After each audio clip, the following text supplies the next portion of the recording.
You've done it today. Maybe you're doing it right now, without even deciding to. Your hand drifts towards your pocket, unlocks the screen, checks for something that probably isn't even there. No emergency, no deadline, just the pull.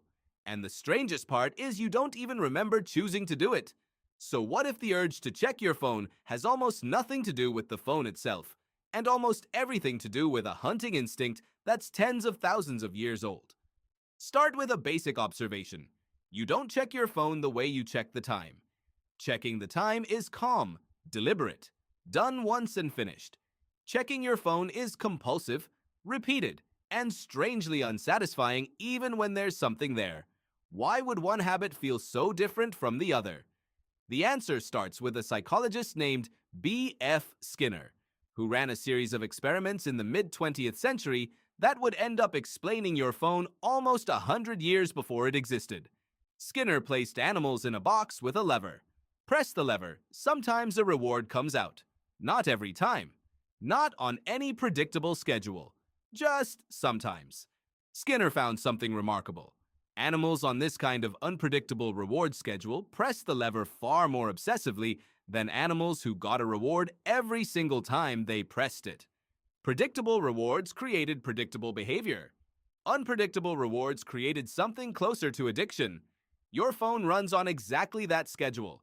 Sometimes you unlock it and there's a message that matters. Sometimes there's nothing at all. You never know in advance which one you're about to get, and that uncertainty is not a bug in your relationship with your device.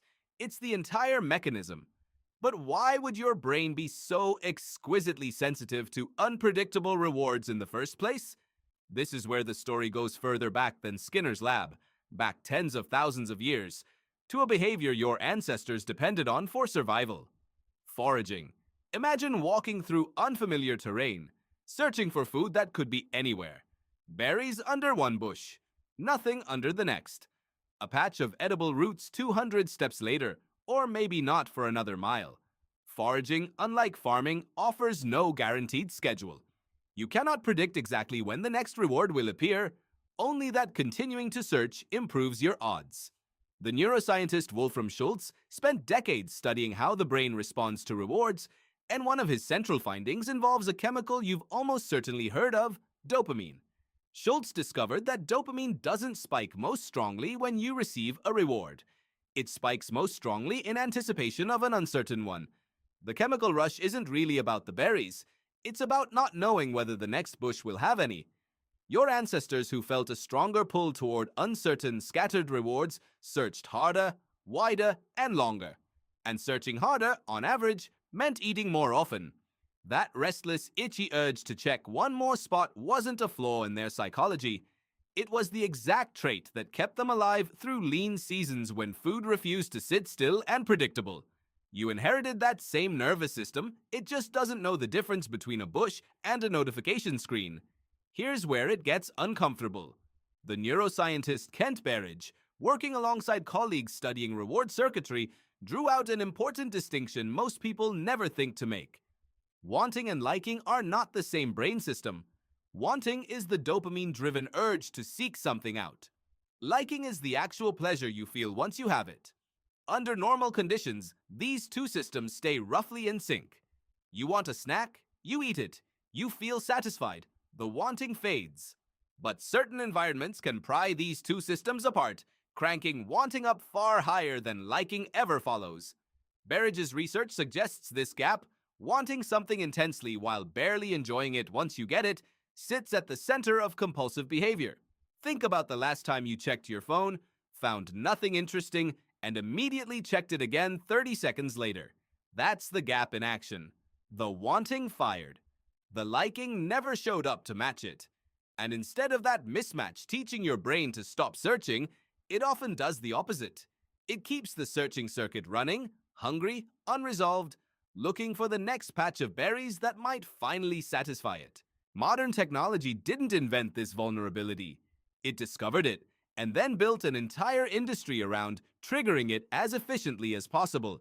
Every unpredictable notification, every infinite scroll, every red badge with an uncertain number behind it is, structurally, An unpredictable reward schedule stacked directly on top of an ancient foraging instinct that was never designed to be exploited this precisely, this constantly, by something in your pocket. So, what do you actually do with a brain built to forage for berries, now hunting for notifications instead? The first shift is simply naming what's happening.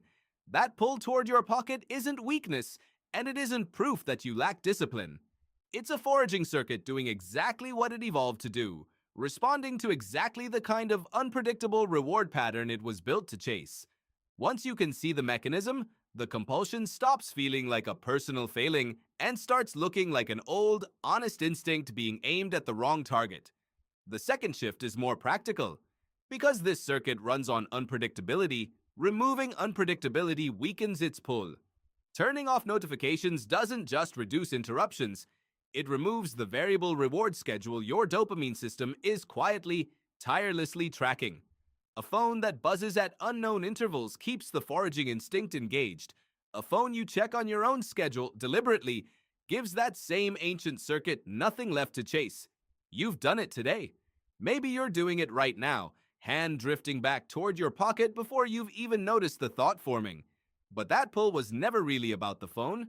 It was a piece of you built for open grassland and scattered berries, still searching, patiently and endlessly, for the next unpredictable thing worth finding.